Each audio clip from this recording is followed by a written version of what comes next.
हरे कृष्णा, राधे राधे। हम सभी भागवत की कथाओं का श्रवण कर रहे हैं। आज का प्रसंग है कलयुग और कल की अवतार। श्री सुखदेव कहते हैं, हे राजा परीक्षित, भगवान श्री कृष्ण के स्वधाम गमन के पश्चात ही कलयुग आरंभ हो जाएगा। इस युग की आयु 4,32,000 वर्ष की है। जब तक भगवान श्री कृष्ण धरा धाम पर थे, तब तक कलयुग की हिम्मत नहीं हुई कि वो आ जाए। लेकिन जैसे ही भगवान अपने धाम गए, कलयुग आ गया और इसने तुरंत ही अपना प्रभाव दिखाना आरंभ भी कर दिया था। श्री सुखदेव कहते हैं, कलयुग जैसे जैसे बढ़ेगा, लोग धर्म को मानना छोड़ देंगे। धर्म की व्याख्या अपने स्वार्थ को देखकर किया जाएगा। पृथ्वी रहने लायक नहीं रहेगी। मनुष्य ने इतना कचरा प्लास्टिक पैदा कर दिया होगा कि चारों ओर वही वही होगा। कचरे को समुद्र में भी डाला गया था, इसलिए तो समुद्र में अब कोई जीव बचा नहीं। कुल मिलाकर समुद्र भी कचरा से भरने लगा है। पृथ्वी में तो वृक्ष है ही नहीं, इसलिए वर्षा भी अब नहीं होती। मनुष्य की कुल आयु 30 वर्ष की हो चुकी है। 5-6 वर्ष की लड़कियां गर्भवती हो रही हैं। पृथ्वी में जनसंख्या के बढ़ने से अब स्थान की भी कमी हो रही है, इसलिए मनुष्य को अब बौना बनाया जा रहा है, इंजेक्शन आदि से। मनुष्य से एक भारी गलती हो गई कि उसने मशीनी आदमी रोबोट बना डाले। अब ये मशीन मनुष्य पर ही हावी हो रहे हैं। अन्न की उपज है नहीं, लेकिन मनुष्य ने कृत्रिम अन्न बना दिया। अन्न के सारे गुण कृत्रिम रूप से उसमें डालकर टैबलेट वो खाता है। अब मनुष्य सांस लेने लायक अब वायु नहीं है, वायु में विष घुल चुका है। ये मनुष्य का ही तो किया धरा है। हे राजा परीक्षित, सुखदेव कहते हैं, शुरुआत के कलयुग में राजा होंगे, लेकिन सारे के सारे राजा अल्प अवधि के लिए ही होंगे। क्षत्रिय राजा नहीं रह जाएंगे। यवन आकर राज्य को चलाएंगे। फिर उसके बाद 1100 वर्ष तक मौन होकर राजा को चुनने की व्यवस्था बनेगी, जो अभी चुनाव व्यवस्था चल रही है। हे परीक्षित, इस तरह 5-5 वर्षों में राजा आएंगे और चले जाएंगे। इसके बाद राजा पूर्ण अधार्मिक होंगे और फिर जैसा राजा होगा, प्रजा भी वैसी ही होगी। मनुष्य की आयु ही कम नहीं होगी, उनकी लंबाई भी 1 फुट या 2 फुट तक रह जाएगी। ऐसी ऐसी औषधियां ये कलयुगी मनुष्य खाएंगे, जिसके कारण ही वे जिएंगे, नहीं तो कब के मर जाते। क्योंकि अन्न नहीं, पानी नहीं, शुद्ध वायु नहीं। अब आपस में मनुष्य लड़ेंगे। एक राष्ट्र दूसरे राष्ट्र को मारने के लिए अस्त्र बनाएगा। सुखदेव कहते हैं, हे परीक्षित, इन कलयुगी राजाओं का ध्यान प्रजा को सुख देना, प्रजा के अच्छे के लिए काम करना, ये सब नहीं होगा। होगा ये कि राष्ट्र का धन दूसरे राष्ट्र को समाप्त करने में राजा लोग लगाएंगे। वो उस राष्ट्र को खत्म करने की सोचेगा और ये इस राष्ट्र को। लोग आलसी हो जाएंगे। धर्म नाम की कोई वस्तु नहीं रह जाएगी। धर्म अगर दिखाई भी देगा तो वो पूर्ण नाटकीय होगा। शूद्र लोग में उपदेशक बनेंगे।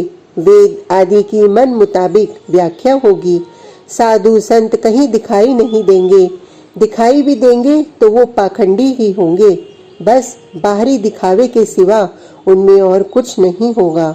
जिसमें शक्ति होगी, धन होगा, वही महान कहलाएगा। जटा और नख जिसके बड़े होंगे, वही साधु माना जाएगा। सुखदेव कहते हैं, इस तरह कलयुग अपना प्रभाव पूरी तरह से पृथ्वी में छोड़ देगा। लोग बहुत छोटी छोटी बातों में एक दूसरे की हत्या कर देंगे। सत्ता कब बदल जाएगी ये पता नहीं चलेगा। सत्ता के लिए भाई भाई को मारेगा। पुत्र पिता की हत्या करने में भी संकोच न करेगा। लोग बहुत हो जाएंगे पृथ्वी में। अब जगह नहीं बची है पृथ्वी में, इसलिए एक राष्ट्र दूसरे राष्ट्र को पूरी तरह से मिटा देगा। लोग धुएं की तरह उड़ जाएंगे, किसी को दया नहीं आएगी। दया, सत्य, करुणा, स्नेह, ये सब बेकार की बातें होंगी। इन बातों को कोई सुनेगा नहीं। युद्ध आए दिन होते रहेंगे और लोग मरते रहेंगे। पृथ्वी हंस रही है। कलयुग ने पृथ्वी को हंसा दिया है। ये हंसना सुख का नहीं है, ये हंसना अति दुख के कारण है। हे परीक्षित, पृथ्वी हंसती है कलयुग के लोगों की सोच पर, उनकी बुद्धिमत्ता पर। पृथ्वी के एक छोटे टुकड़े को लेकर ये कलयुगी मनुष्य एक दूसरे की हत्या कर देते हैं, तब पृथ्वी हंसती है।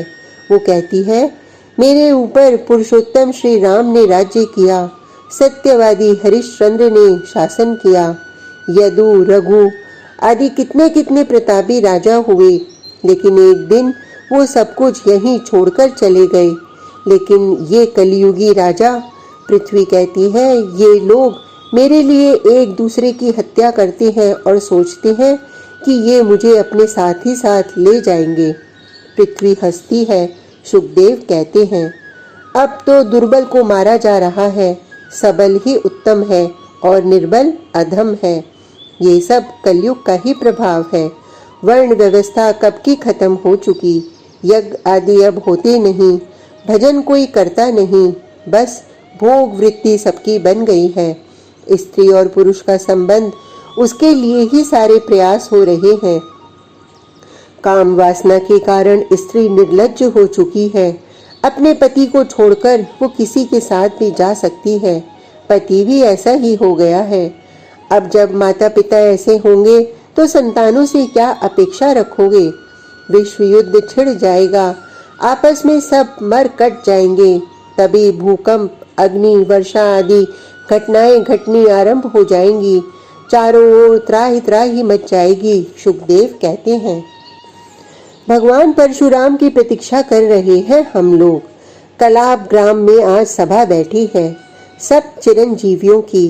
कलयुग का आतंक चरम पर है, क्या करें कुछ समझ नहीं आ रहा। लंकापति विभीषण ने कहा, जो बात हमारी समझ में न आए उसे भगवान के ऊपर छोड़ देना चाहिए। ये बात श्री राम भक्त हनुमान जी ने कही थी। सब लोग अब प्रतीक्षा कर रहे हैं भगवान परशुराम की। तभी आकाश मार्ग से भगवान परशुराम उतरे, उनको सबने प्रणाम किया। भगवान परशुराम ने कहा, संभल ग्राम में विष्णु यश नाम के ब्राह्मण के यहाँ भगवान विष्णु कल्कि के रूप में अवतार लेकर आ रहे हैं। ये सुनते ही कलाप ग्राम में आनंद छा गया था। विष्णु यश नाम के ये ब्राह्मण हैं, सदाचारी हैं। इतने घोर कलयुग में भी ये पूर्ण सदाचार का पालन करते हैं। इन्होंने एक ग्राम ऐसा तैयार किया है, संभल ग्राम, जिसमें पीपल के अनेक जंगल हैं और नीम आदि के भी। तुलसी का वन विशेष है। इस गांव को इन्होंने छिपाकर रखा है, यहाँ सामान्य कोई पहुंच नहीं सकता। इन्हीं ब्राह्मण पत्नी की कुक्षी से भगवान कल्कि का अवतार होता है। इनके पास एक अश्व आकाश से उतर कर आता है। भगवान परशुराम इन्हें धनुष और तलवार देते हैं। दिव्य शक्तियां इन्हें समस्त ऋषि मुनि प्रदान करते हैं। तब ये कलयुगी राजाओं पर टूट पड़ते हैं। ये काट डालते हैं सबको। जो जो अधर्म का मूल बन बैठा है उसका संहार करते जाते हैं पूरी पृथ्वी में। हे परीक्षित, इस तरह कल्कि भगवान कलयुग का अंत करते हैं। नभ से घनघोर वर्षा होती है, जिसमें सब कुछ बह जाता है या कहीं धुल जाता है और पृथ्वी सुंदर स्वच्छ हो जाती है। इसके बाद सतयुग का आरंभ होता है। भागवत में सुखदेव यही कहते हैं। आज का प्रसंग इतना ही। कल तक के लिए हरे कृष्णा, राधे राधे।